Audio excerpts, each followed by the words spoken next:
Hi, welcome back to my channel. ಮದುವೆಯಾದ ಮೊದಲ ರಾತ್ರಿ ನನ್ನ ಗಂಡ ನಾನು ತುಂಬ ಸಾಲ ಮಾಡಿಬಿಟ್ಟಿದ್ದೀನಿ, ಇವತ್ತು ರಾತ್ರಿ ಒಂದೇ ಒಂದು ಸಲ ನನ್ನ ಬಾಸ್ ಜೊತೆ ಮಲಗು ಅಂತ ಹೇಳ್ದ. ನಾನು ಆ ಮಾತನ್ನ ಕೇಳಿ ಬೆಚ್ಚಿಬಿದ್ದೆ. ತುಂಬ ಭಯ ಆಯಿತು. ಅಲ್ಲಿ ಕಾಲಿಂಗ್ ಬೆಲ್ ಆಯಿತು. ಅವ್ರ ಬಾಸು ಬಂದರು. ರೆಡಿ ಆಗು ಅಂತ ಹೇಳಿ ಹೊರಗೋದ. ಒಳಗೆ ಬಂದ ಮನುಷ್ಯನನ್ನು ನೋಡಿ ನಾನು ಬೆವ್ತು ಹೋದೆ. ಅವನು ನನ್ನ ಹಳೆಯ ಪ್ರೇಮಿಯಾಗಿದ್ದ. ಭಯದಿಂದ ಪ್ರಜ್ಞೆ ತಪ್ಪಿತು. ಎಚ್ಚರ ಆದಾಗ ಅವ್ರ ಬಾಸ್ ಅಂದರೆ ನನ್ನ ಹಳೆಯ ಪ್ರೇಮಿ ನನ್ನ ಜೊತೆ ಯಾರೂ ಮಾಡದ ಕೆಲಸನ ಮಾಡಿ ಬಿಟ್ಟಿದ್ದ. ನನ್ನ ಸರ್ವಸ್ವವನ್ನು ದೋಚ್ಕೊಂಡು ಹೋಗಿದ್ದ. ಮುಂದೆ ಏನಾಯಿತು? ಈ ಕತೆ ತುಂಬಾ ಇಂಟ್ರೆಸ್ಟಿಂಗ್ ಆಗಿದೆ. ಮುಂದೆ ಏನಾಯಿತು ಅಂತ ತಿಳ್ಕೊಬೇಕು ಅಂದರೆ ಕತೆನ ಪೂರ್ತಿಯಾಗಿ ಕೇಳಿ. ನನ್ನ ಹೆಸರು ರಮ್ಯಾ. ಅಪ್ಪ ಅಮ್ಮನ ಮುದ್ದಿನ ಮಗಳು. ನಾನು ಅವ್ರ ಮುದ್ದು ಜಾಸ್ತಿಯಾಗಿ ದಿನದಿಂದ ದಿನಕ್ಕೆ ತುಂಬ ಮೊಂಡಾಗ್ತಾಯಿದ್ದೀನಿ. ಅಪ್ಪ ಒಂದು ಒಳ್ಳೆ ಕಂಪ್ನಿನಲ್ಲಿ ಕ್ಲರ್ಕ್ ಆಗಿದ್ದಾರೆ. ಅಮ್ಮ ಟೀಚರ್. ಇಬ್ಬರು ಕೆಲಸಕ್ಕೆ ಹೋಗೋದ್ರಿಂದ ನನಗೆ ಅವ್ರ ಸಮಯ ಕಳೆಯೋದಕ್ಕೆ ಆಗೋದೇ ಇಲ್ಲ. ಸಮಯ ಸಿಕ್ಕಾಗ ತುಂಬ ಮುದ್ದಿಸ್ತಾರೆ. ಆದಷ್ಟು ನನ್ನ ಅಜ್ಜಿ ಜೊತೆ ನಾನು ಬೆಳೀತಾ ಇರೋದು. ಅಜ್ಜಿ ಅಂದರೆ ನನ್ನ ಅಮ್ಮ ತುಂಬ ತುಂಬ ಒಳ್ಳೆಯವರು. ಅವ್ರು ನನ್ನನ್ನು ತುಂಬ ಪ್ರೀತಿ ಮಾಡ್ತಾರೆ. ಯಾವಾಗಲೂ ನನ್ನ ಹಿಂದೆ ಮುಂದೆನೇ ಸುತ್ತಾ ಇರ್ತಾರೆ. ರಮ್ಯಾ ಇದು ತಿನ್ನು, ರಮ್ಯಾ ಅದು ತಿನ್ನು ಅಂತ. ನಾನು 8ನೇ ತರಗತಿ ಇದ್ದಾಗ ನನ್ನ ಮದುವೆ ಸಂಬಂಧಗಳು ಬರೋದಕ್ಕೆ ಶುರುವಾಯಿತು. ಈಗಲೂ ಕೂಡ ಬರ್ತಾಯಿದೆ. ಆದರೆ ನಾನು ಮದುವೆಗೆ ಹೋಗ್ತಾ ಇಲ್ಲ. ಇಷ್ಟು ಚಿಕ್ಕ ಹುಡುಗಿ ಮದುವೆ ಅಂತ ಮನೆಯಲ್ಲಿ ಕೂಡ ಸಂಬಂಧಗಳಿಗೆ ಬೈದಿದ್ದಾರೆ. ನಮ್ಮ ಮಗು ಮುದ್ದು ಬಂಗಾರ, ಚಿಕ್ಕವಳು ಅಂತ ಬೈದು ಹೋಗ್ತಿದ್ದಾರೆ. ನಮ್ಮ ಅಜ್ಜಿ ಕಡೆಯಿಂದ ಸ್ವಲ್ಪ ಪಿತ್ರಾರ್ಜಿತ ಆಸ್ತಿ ಬರುತ್ತೆ.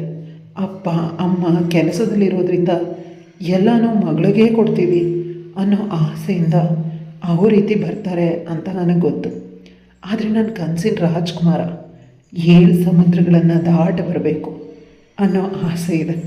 ಪ್ರತಿಯೊಂದು ಹುಡುಗಿಗೂ ಕೂಡ ಇರೋ ರೀತಿ ಕನಸು ಇಲ್ಲ, ಅದಕ್ಕಿಂತ ಜಾಸ್ತಿ ಕನಸು ನಂದು. ಆ ಕನಸಲ್ಲಿ ನಾನು ತೇಲ್ತಾ ಇರ್ತೀನಿ. ನಾನು ತುಂಬ ಅದೃಷ್ಟ ಮಾಡಿದ್ದೀನಿ. ಒಳ್ಳೆಯ ಅಪ್ಪ ಅಮ್ಮ, ಒಳ್ಳೆಯ ಅಜ್ಜಿ, ನೋಡೋದಕ್ಕೆ ತುಂಬ ಸುಂದರವಾಗಿದ್ದೀನಿ. ನಮ್ಮ ಸಂಬಂಧಿಕರ ಮಕ್ಕಳಿಗಿಂತ ಅತಿ ಹೆಚ್ಚು ಸುಂದರವಾಗಿರೋದು ನಾನೇ. ಫಿಲ್ಮ್ ಹೀರೋಯಿನ್ಗಿಂತ ಚೆನ್ನಾಗಿದ್ದೀನಿ. ಮೊನ್ನೆವರೆಗೂ ನಾನು ಯಾವುದಾದ್ರೂ ಮೂವಿನಲ್ಲಿ ಹೀರೋಯಿನ್ ಆಗಬೇಕು ಅಂತ ಅಂದ್ಕೊಂಡಿದ್ದೆ. ಆದರೆ ಅಮ್ಮನ ಆಸೆ, ಆಣೆ ಪ್ರಮಾಣಗಳು ಜಾಸ್ತಿ ಆಯಿತು. ಅದರಿಂದ ಬಿಟ್ಬಿಟ್ಟೆ. ಅಲ್ಲಿ ಹೆಣ್ಮಕ್ಳನ್ನು ದೈಹಿಕವಾಗಿ ಬಳಸ್ಕೊಂಡು ಬಿಡ್ತಾರೆ. ಯಾವುದೋ 1-2 ಚಾನ್ಸ್ ಕೊಟ್ಟು ನೀನು ಆ ರೀತಿ ಆಗಬೇಡ, ನೀನು ಸರಸ್ವತಿ ಪುತ್ರಿ ಆಗು, ಚೆನ್ನಾಗಿ ಓದಿ ಒಂದು ಒಳ್ಳೆ ಕೆಲಸಕ್ಕೆ ಸೇರ್ಕೊ, ನಾವು ಕೂಡ ಕೆಲಸದಲ್ಲಿದ್ದೀವಿ, ಒಂದು ಸುಂದರನಾದ ತುಂಬ ಶ್ರೀಮಂತ ಹುಡುಗನನ್ನು ನಿನಗೆ ಮದುವೆ ಮಾಡಬಹುದು ಅಂತ ಅಮ್ಮ ಹೇಳ್ತಾಳೆ. ದುಡ್ಡಿಗಿಂತ ಜಾಸ್ತಿ ನನಗೆ ಹುಡುಗ ತುಂಬ ಸುಂದರವಾಗಿರಬೇಕು, ನಾನು ಹೇಳ್ದಾಗ ಕೇಳಬೇಕು. ಏನು ದುಡ್ಡನ್ನು ತಿನ್ನೋದಕ್ಕೆ ಸಾಧ್ಯನಾ ಅಂತ ಅನಿಸುತ್ತೆ. ಈ ನನ್ನ ಆಸೆಗಳಿಗೆ ನೀರೆರೆದವನು ನಮ್ಮ ಮನೆ ಪಕ್ಕದ ಹುಡುಗ ಕೃಷ್ಣ. ಅವನು ನನಗಿಂತ 2 ವರ್ಷ ದೊಡ್ಡವನು. ನೋಡೋದಕ್ಕೆ ತುಂಬ ಸುಂದರವಾಗಿದ್ದ. ಬಣ್ಣ ಸ್ವಲ್ಪ ಕಪ್ಪಾದರೂ ಲಕ್ಷಣವಾಗಿದ್ದ. ಅವನ ನಗು ಸುಂದರವಾಗಿತ್ತು. ತುಂಬ ಸಣ್ಣಕ್ಕಿದ್ದ. ಅವನು ದಟ್ಟವಾಗಿತ್ತು. ಅವನ ಕಣ್ಣುಗಳಲ್ಲಿ ಒಂದು ರೀತಿ ಆಕರ್ಷಣೆ. ಆ ಆಕರ್ಷಣೆ ನನ್ನನ್ನು ಸೆಳೀತಿತ್ತು. ಕತ್ತನ್ನು ಬಗ್ಗಿಸ್ಕೊಂಡು ಹೊರಗೆ ಹೋಗ್ತಾನೆ. ಆ ಕಡೆಯಿಂದ ಹೋಗಬೇಕಾದಾಗ ಪುನಃ ಆ ಕಡೆಯಿಂದ ಬರಬೇಕಾದಾಗಲೂ ಕತ್ತನ್ನ ಹಬ್ಬಕ್ಕೆ ಸೇರ್ತಾನೆ. ಪುನಃ ಸುಂದರವಾದ ಹುಡುಗ ಪ್ರಪಂಚದಲ್ಲಿ ಇಲ್ಲ, ಇವನಂಥ ಸುಸಂಸ್ಕೃತವಾದ ಹುಡುಗ ಇಲ್ಲವೇ ಇಲ್ಲ ಅನ್ನೋ ನಿರ್ಧಾರಕ್ಕೆ ನಾನು ಬಂದೆ. ಅವನು ನನ್ನನ್ನು ಗಮನಿಸೋದೇ ಒಂದು ಕೆಲಸ ಆಗಿತ್ತು. ನಾನು ಪ್ರಥಮ PUC ನಮ್ಮ ಸ್ಕೂಲ್ನ ಪಕ್ಕದ ಕಾಲೇಜಲ್ಲಿ ನಾನು 9ನೇ ತರಗತಿ ವಿದ್ಯಾರ್ಥಿನಿ. ಕಾಲೇಜಿನ ಮತ್ತು ಸ್ಕೂಲ್ನ ಕಂಬೈನ್ ಫಂಕ್ಷನ್ ಇರುತ್ತೆ. ಅದು ತೀರಾ ಕಡಿಮೆ. ಆಗ ಸಿಕ್ಕಾಗಲೆಲ್ಲ ನಾನು ಇವನನ್ನು ನೋಡ್ಬೋದು ಅಂತ ಖುಷಿಪಡ್ತಿದ್ದೆ. ಅವನು ತುಂಬ ಫೇಮಸ್ ಆಗಿಬಿಟ್ಟಿದ್ದ. ಯಾಕಂದರೆ ತುಂಬ ಒಳ್ಳೆ ಹುಡುಗ. ಅದಕ್ಕಿಂತ ಹೆಚ್ಚಾಗಿ ತುಂಬ ಚೆನ್ನಾಗಿ ಓದ್ತಾನೆ ಅಂತ ಆಗಿಬಿಟ್ಟಿತ್ತು. ಪ್ರತಿಯೊಬ್ಬರೂ ಅವನಿಗೆ ಲೈನ್ ಹೊಡಿತಿದ್ರು. ಆದರೆ ನಾನು ಎಲ್ಲರಿಗಿಂತಲೂ ತುಂಬ ಸುಂದರಿ, ನನ್ನ ಹಿಂದೆ ಅವನು ಬೀಳ್ತಾನೆ ಅಂತ ಅಂದ್ಕೊಂಡೆ. ಆದರೆ ನಂತರ ತಿಳಿತು ಅವನು ಯಾರ ಹಿಂದೆನೂ ಬೀಳೋದಿಲ್ಲ. ಅವನಿಗೆ ಓದಿನ ಅವಶ್ಯಕತೆ ತುಂಬ ಇದೆ, ಅವ್ರಿಗೆ ಹಣದ ಅವಶ್ಯಕತೆ ತುಂಬ ಇದೆ. ಅದಕ್ಕಾಗಿ ಅವನು ಪಾರ್ಟ್ ಟೈಮ್ ಕೆಲಸ ಮಾಡ್ತಿದ್ದಾನೆ.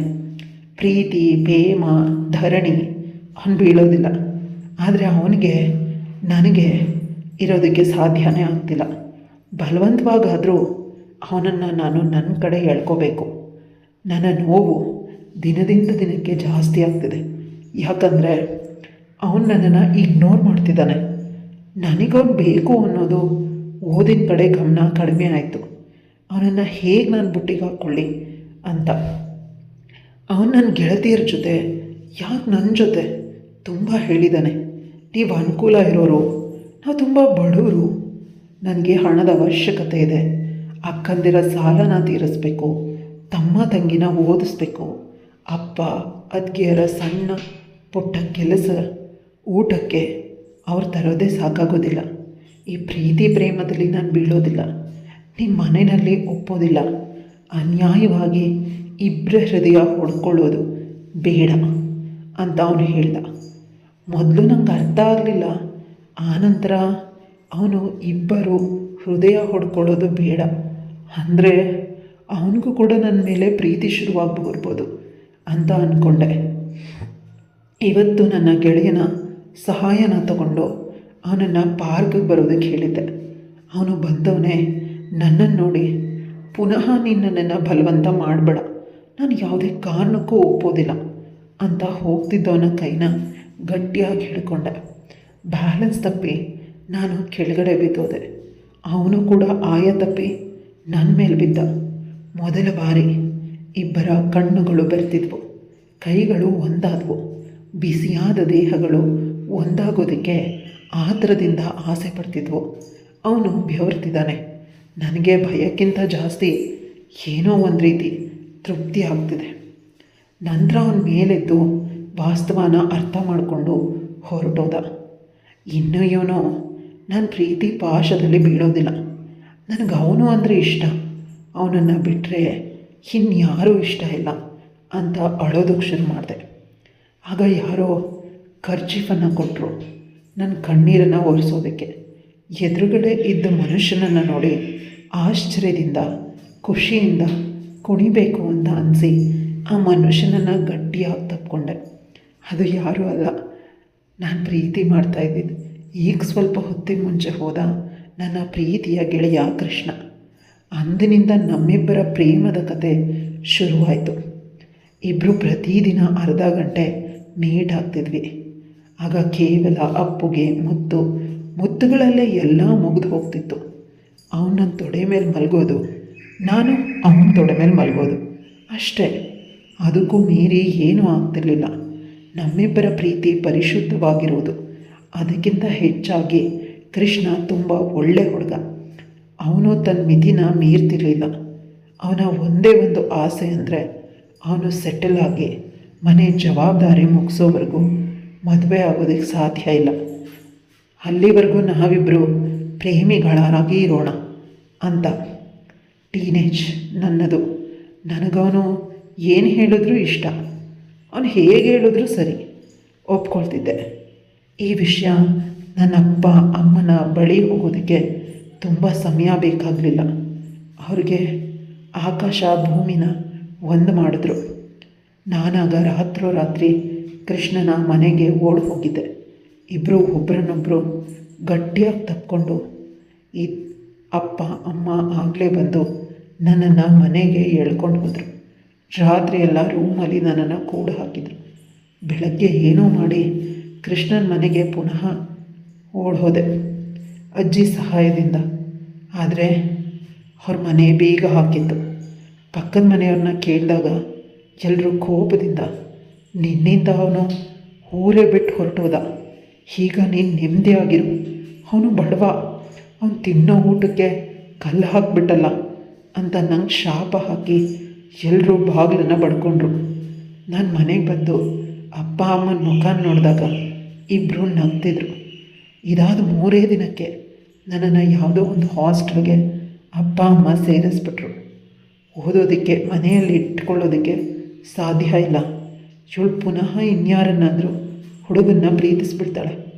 ನಾವಿಬ್ಬರು ಕೆಲಸಕ್ಕೆ ಹೋಗ್ತೀವಿ, ಇವಳಿಗೆ ಅಷ್ಟೊಂದು ಕೇರ್ ಮಾಡೋದಕ್ಕಾಗೋದಿಲ್ಲ ಅಂತ ಹೇಳಿದ್ರು.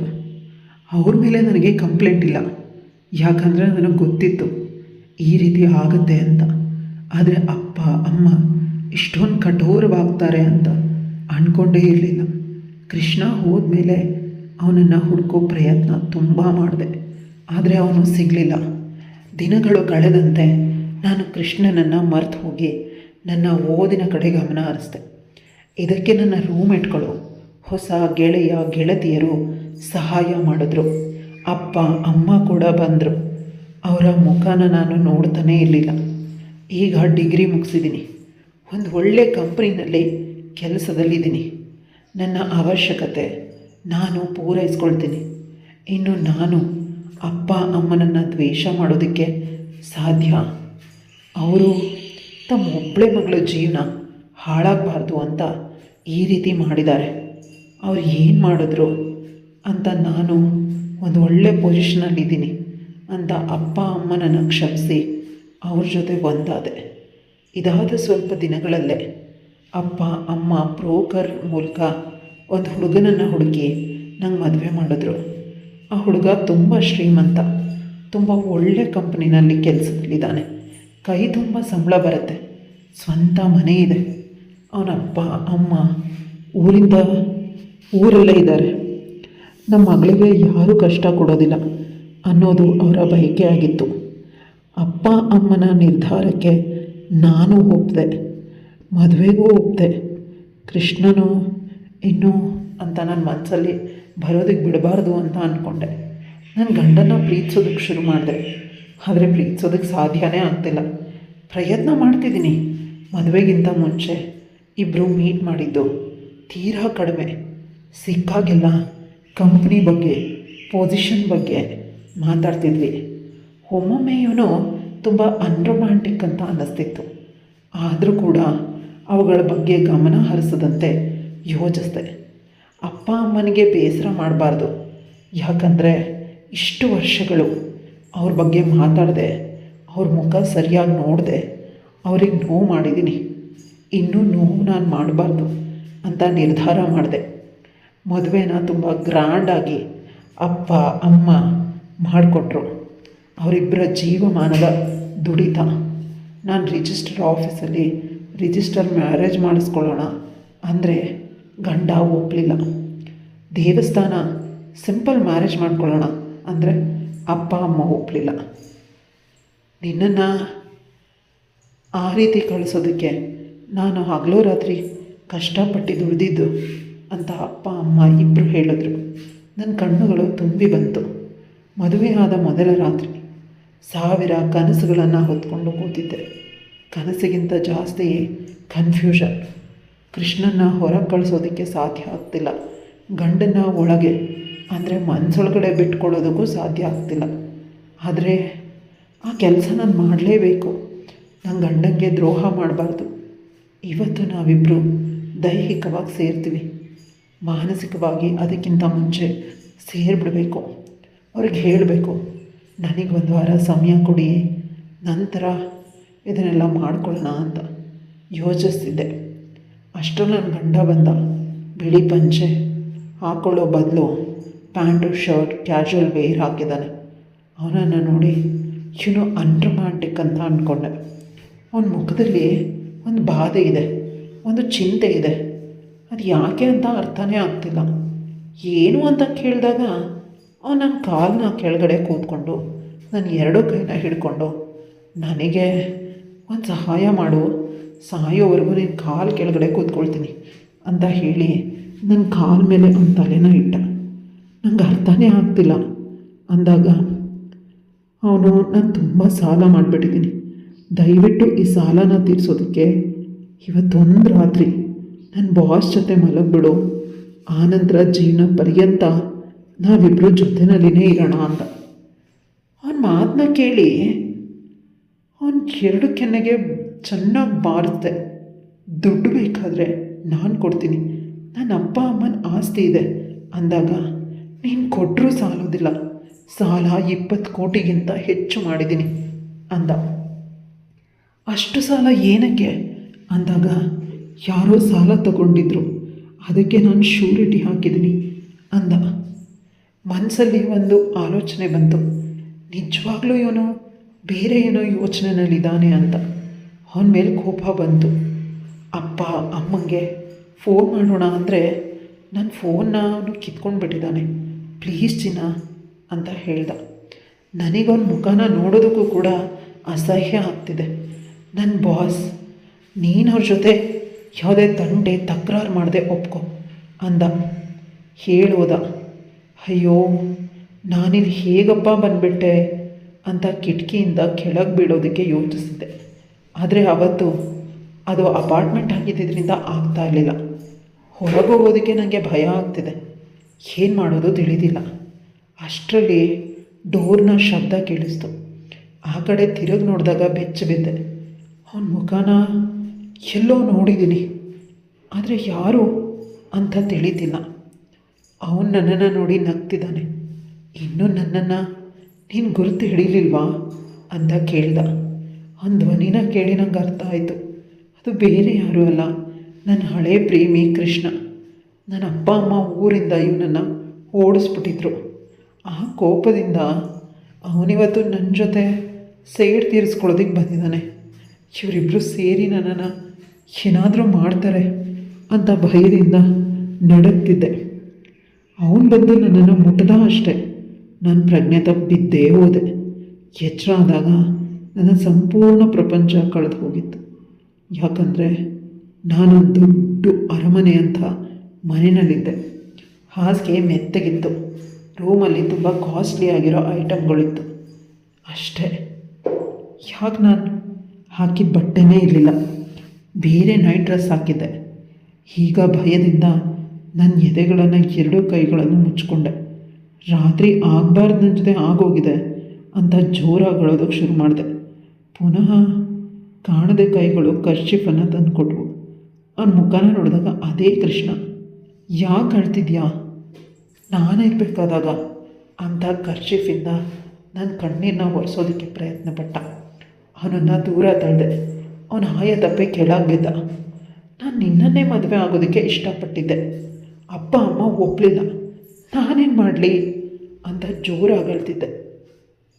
ನಂತರ ಅವನು ಬಂದು ನನ್ನನ್ನು ಗಟ್ಟಿಯಾಗಿ ತಪ್ಕೊಂಡ. ನಾನು ಅವನನ್ನು ಪುನಃ ದೂರ ತಳ್ತಾ ಇದ್ದೀನಿ. ನೀನು ಮೋಸ್ಕರ ಏನೋ ಕಷ್ಟ ಕೊಡೋದಕ್ಕೆ ಬಂದಿದ್ಯಾ, ಹಳೇ ದ್ವೇಷನ ಮನಸ್ಸಲ್ಲಿ ಇಟ್ಕೊಂಡು ಅಂದೆ. ಅವನು ನನ್ನನ್ನು ಈ ಸಾರಿ ಗಟ್ಟಿಯಾಗಿ ತಪ್ಕೊಂಡು ನನ್ನ ತೊಟಿಗೆ ಮುತ್ತು ಕೊಟ್ಟೇ ಬಿಟ್ಟ. ಆಗ ನನ್ನ ಮಾತುಗಳೇ ನಿಂತು ಹೋದವು, ಮೌನ ಆದೆ.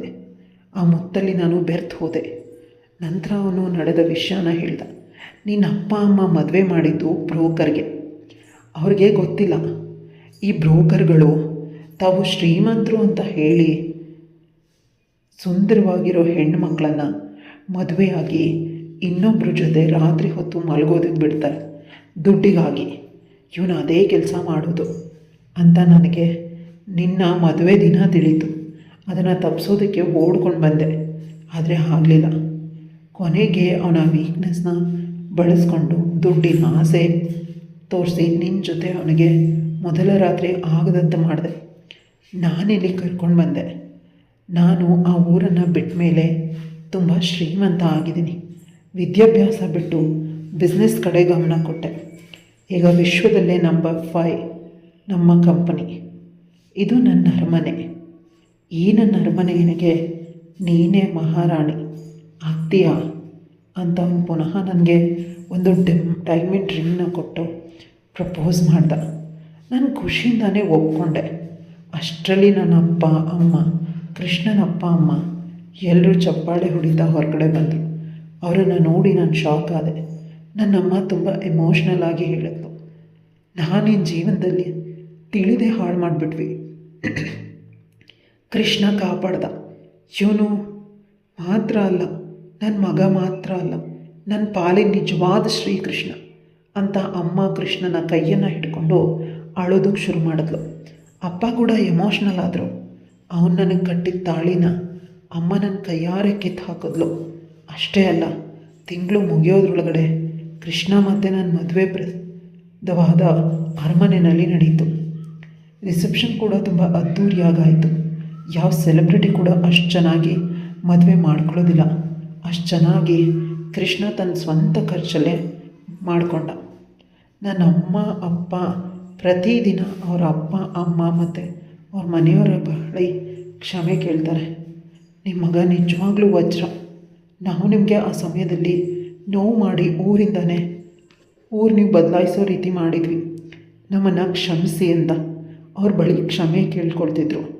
ಆದರೆ ಅವರೆಲ್ಲ ಕೃಷ್ಣನ ರೀತಿ ತುಂಬ ಸಾಧುಗಳು, ಒಳ್ಳೆಯವರು. ತುಂಬ ಗಲಾಟೆ ಆದರೂ ಕೂಡ ಅವ್ರಿಗೆ ಆಗೋದಿಲ್ಲ. ಪ್ರೀತಿನ ಹಂಚೋ ಜನರು. ಆ ರೀತಿ ಮನೆಗೆ ಸೊಸೆಯಾಗಿ ಹೋಗಿದ್ದು ನನ್ನ ಮನೆಯ ಅದೃಷ್ಟ. ನನ್ನ ಬದುಕು ಸುಂದರವಾಗಿದೆ, ಆಗರ್ಭ ಶ್ರೀಮಂತ. ಪ್ರತಿಯೊಂದು ನಾನು ಹೇಳಿದ ಹಾಗೆ ನಡೆಯುತ್ತೆ. ನನ್ನ ಅಪ್ಪ ಅಮ್ಮ ಕೂಡ ನನ್ನ ಜೊತೆಯಲ್ಲಿನೇ ಇದ್ದಾರೆ. ನಮ್ಮದೊಂದು ಸುಂದರವಾದ ತುಂಬಿದ ಕುಟುಂಬ. ಕೃಷ್ಣನನ್ನು ನೆಲದ ಮೇಲೆ ಕಾಲಿಟ್ಟು ನಾನು ಎಲ್ಲಿ ಸೌದು ಹೋಗ್ತೀನೋ ಅನ್ನೋಷ್ಟು ಚೆನ್ನಾಗಿ ನೋಡ್ಕೊಳ್ತಾನೆ. ಈ ಸುಂದರವಾದ ಕುಟುಂಬಕ್ಕೆ, ಈ ಸುಂದರವಾದ ಬದುಕಿಗೆ ಯಾರು ಕೆಟ್ಟ ಕಣ್ಣು ಬೀಳದೆ ಇಲ್ಲಿ. ಕತೆ ಇಲ್ಲಿಗೆ ಮುಗಿಯುತ್ತೆ. ಕತೆ ಇಷ್ಟ ಆಗಿದೆ ಲೈಕ್, ಶೇರ್, ಕಮೆಂಟ್ ಮಾಡೋದನ್ನು ಮರಿಬೇಡಿ. ಇಂತಹ ಇನ್ನಷ್ಟು ಇಂಟ್ರೆಸ್ಟಿಂಗ್ ಕತೆಗಳಿಗಾಗಿ ನನ್ನ ಚಾನಲ್ನ ಸಬ್ಸ್ಕ್ರೈಬ್ ಮಾಡ್ಕೊಳ್ಳಿ.